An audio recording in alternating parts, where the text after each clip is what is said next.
A festa de 18 anos de Lamine Yamal, a nova joia do Barcelona, era para ser só mais um daqueles momentos inesquecíveis que marcam o início da vida adulta de um craque. Uma comemoração com os parças, influencers, música e aquele clima de "cheguei no topo". Mas o que deveria ser apenas uma celebração virou polêmica nacional e agora envolve até o governo espanhol. Tudo porque, segundo uma denúncia da ADIE, Associação de Pessoas com Acondroplasia e outras displasias esqueléticas, da Espanha, o evento teria contratado pessoas com nanismo apenas como forma de entretenimento. O tipo de acusação que bate forte, ainda mais quando envolve um nome que está na vitrine do futebol europeu, vestindo a lendária camisa 10 do Barça, herdada de ninguém menos que Messi e Ronaldinho.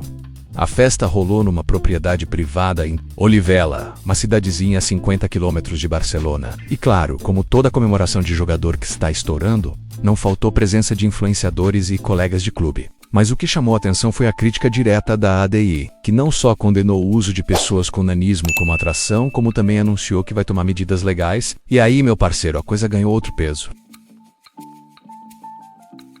A presidente da associação, Carolina Puente, não poupou palavras.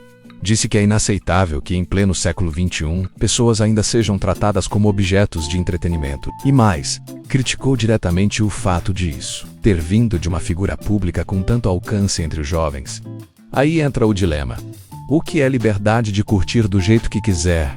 E o que é ultrapassar os limites do respeito? A autoridade máxima espanhola nos direitos das pessoas com deficiência, Jesús Martín Blanco, já entrou em campo também. Ele pediu que as autoridades investiguem se houve violação da lei que protege a dignidade humana e mandou na lata. Contratar pessoas com nanismo para animar a festa é como voltar à Idade Média.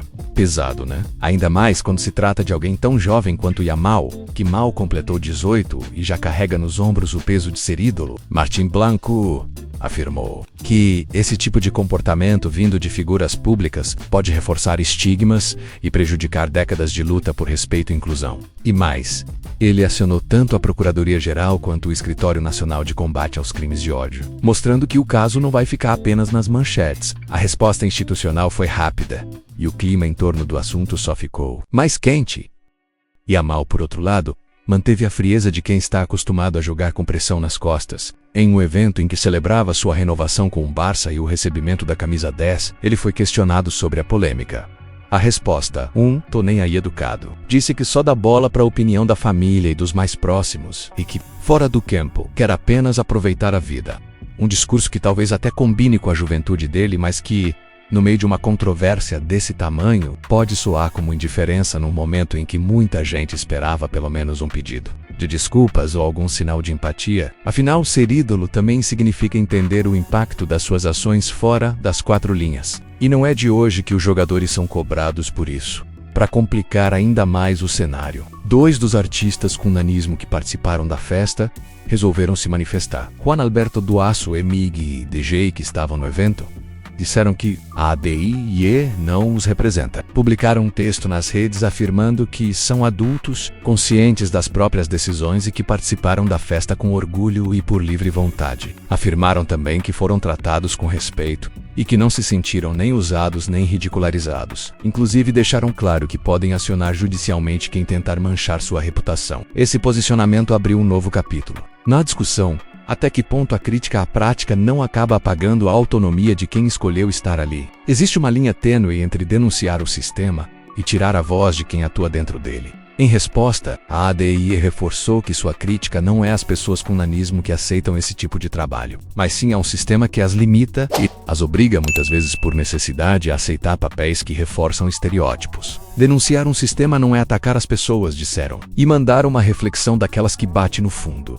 Uma sociedade justa não é aquela que diz, faça o que quiser, mas a que garante que todo mundo tem opções reais de escolha, com respeito e igualdade. Ou seja, o buraco é mais embaixo. Não basta deixar todo mundo livre para fazer o que quiser, se na prática, o que existe é uma pressão velada, uma falta de oportunidades que empurra alguns para esse tipo de trabalho. No fim das contas, a história expõe uma ferida que o futebol e a sociedade como um todo ainda precisa encarar de frente. O brilho das festas, dos contratos milionários e da fama instantânea muitas vezes esconde questões profundas que pedem mais do que uma resposta genérica em coletiva. Será que o caso Yamal é mais do que sobre uma festa? É sobre responsabilidade, sobre entender o peso de ser ídolo, sobre dar exemplo quando se está sob os holofotes. Me diga aí, o que você achou disso tudo? E tem muito mais. Se liga só. Yamal tem recebido muitas críticas desde que celebrou o aniversário, assim como o caso das pessoas com nanismo, a temática gangster, estampada até nos adornos do bolo, com detalhes como armas e cartuchos de balas, gerou incômodo. Casos como esse do Yamal exigem não apenas uma resposta, mas uma resposta inteligente, sensível e dentro de um contexto. O silêncio absoluto pode ser interpretado como indiferença e a impulsividade pode tornar a situação ainda pior, comenta Fabrício Ramos, fundador da 94 Marketing e Futebol, agência que cuida da carreira de Estevão, ex-Palmeiras e atual jogador do Chelsea. De acordo com Ramos, frente a situações como a atravessada pelo astro espanhol, o melhor a se fazer é adotar atitudes conectadas a pilares como reconhecimento, responsabilidade e resposta rápida. Mesmo que não tenha havido má fé ou má intenção, é importante entender que há responsabilidade pública envolvida. Assumir que aprendeu é um sinal de maturidade, nunca defraqueça, comenta. A velocidade importa, mas o conteúdo é ainda mais importante. Precisa ser bem construído, com tom humano, responsável e sem rodeios. Pode ser por meio de nota oficial, vídeo ou até um texto pessoal em redes sociais, desde que o genuíno não é sobre limpar a imagem, mas sim reparar a percepção e abrir espaço para diálogo e evolução. Conclui. Limitar-se a um pedido de desculpas pode ser algo vazio de significado, em tempos de notas oficiais e retratações nas redes sociais. Por isso, Ramos destaca a importância de que o atleta tenha compromisso com ações concretas. O pedido de desculpas pode ser o ponto de partida, mas ações práticas fortalecem a mensagem. Estabelecer diálogo com organizações de defesa dos direitos das pessoas com deficiência, participar de iniciativas educativas ou até se engajar em campanhas contra o capacitismo pode mostrar que houve aprendizado verdadeiro, e isso repercute de forma positiva, inclusive na imagem de longo prazo. Antes da festa polêmica, Yamal já havia recebido outras críticas por seu comportamento, embora em doses menores. Quando conquistou a Copa do Rei com o Barcelona, dirigiu-se, vestido com 2 óculos de sol, ao rei Felipe VI e o cumprimentou de maneira informal. A postura foi criticada por nomes como o ex-volante alemão Dietmar Hamann. Um rei não deixa de o ser, onde quer que esteja, mas convenhamos, o ambiente do estádio, da entrega de um troféu, é um ambiente de celebração dos atletas e informalidade por parte desses, especialmente adolescentes. Se não é adequada, não deve ser tratada como uma desonra ou desrespeito. Podemos encarar os reis de uma forma diferente hoje, de maior interação com os demais. Opina Thiago Freitas, CEO da Rock Nation Sports no Brasil, empresa que gerencia a carreira de Endrick e outros atletas. Comentários sobre Yamal são feitos a todo momento na imprensa espanhola, seja por assuntos de dentro ou fora do campo, o que evidencia a superexposição da qual é alvo jornalistas e ex-jogadores espanhóis como Álvaro Benito, Kiko Narváez, Rafa Alcorta e Raul Ruiz participaram de um debate na Rádio Cadena C para tratar da festa e apontaram que o problema vai além da festa. Seria um caso de exposição precoce, ostentação e falta de orientação adequada para um jovem de 18 anos que já convive com gigantesca visibilidade pública. Em março o técnico da seleção espanhola, Luis de la Fuente, já havia alertado para o risco da superexposição midiática.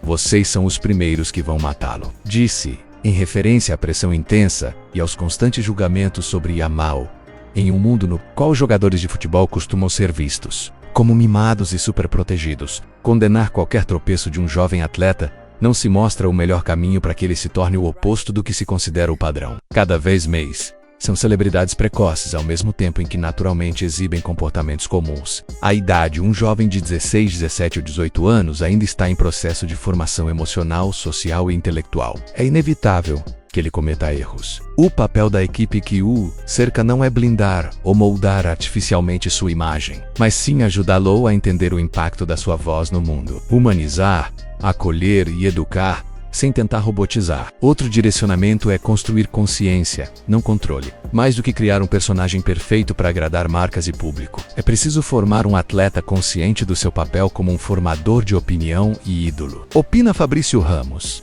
Endrick e Estevão, principais astros adolescentes do futebol brasileiro, são 2 nomes cujas equipes de gestão de carreira tomam cuidados especiais. Para Ramos, que trabalha com Estevão, isso tem de ser feito por preservação, mas sem tirar a autenticidade dos jovens talentos. Esse é um dos riscos mais perigosos no processo de gestão de imagem de jovens talentos. O excesso de controle pode transformar o atleta em um personagem artificial, e isso tem consequências sérias. O atleta precisa ter direcionamento, mas nunca perder a sua essência. As pessoas, especialmente as novas gerações, se conectam com quem é real, com quem mostra suas contradições, sua essência, seus erros e acertos, e quando um jovem precisa atuar o tempo todo, sem poder ser ele mesmo, isso pode gerar pressão psicológica. Ele passa a viver com medo de errar, de decepcionar, de sair do script. E isso pode afetar não só sua imagem, mas também sua saúde mental e, em muitos casos, até sua performance dentro de campo. Galera, esse assunto vai render muito ainda. O que você acha disso tudo? Yamal pode até estar no meio de uma tempestade, mas ainda tem tempo e talento de sobra para reencontrar o caminho certo, dentro e fora de campo. A trajetória de um craque não se mede só pelos gols, mas também pelas escolhas. E esse jogo, ele ainda está começando a jogar. Essa é nossa humilde opinião. Se curtiu o vídeo, deixa o like, comenta aqui embaixo o que você acha dessa história. E se inscreve no canal Médio Volante para não perder nenhuma resenha sobre o mundo da bola. Um abraço e até mais.